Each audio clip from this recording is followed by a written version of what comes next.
Здравейте, приятели! Днес е един прекрасен слънчев ден. Искам да ви заредя с тази красива емоция на вълшебство и чудеса, която извира от слънцето и от тази положителна, мощна енергия.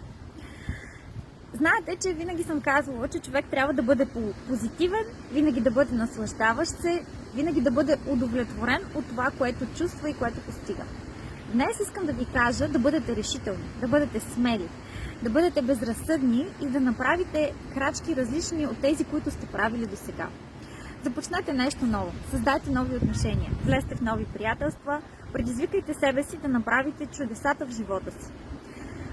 Ако нещата, които правихте до сега, не ви носят желаните успехи, значи трябва да пробвате нещо различно. Така че бъдете смели. Винаги ще бъдете себе си. Бъдете решителни. Аз искам сега да ви побутна, да ви кажа, че вие можете и ще успеете във всичко, което смятате, че е вашето. Опитайте, излезте от зоната си на комфорт, дайте си възможност да бъдете удовлетворени в едно друго пространство. Със сигурност ще изпитате нови чувства, нови емоции, вероятно ще има дискомфорт в началото, но със сигурност, ако това е вашето нещо, което идва отвътре и което дълго време сте мечтали да сбъднете, ще успеете да реализирате. Бъдете позитивни, бъдете много удовлетворени, живейте живота си днес, наслаждавайте се, обичам ви, бъдете себе си.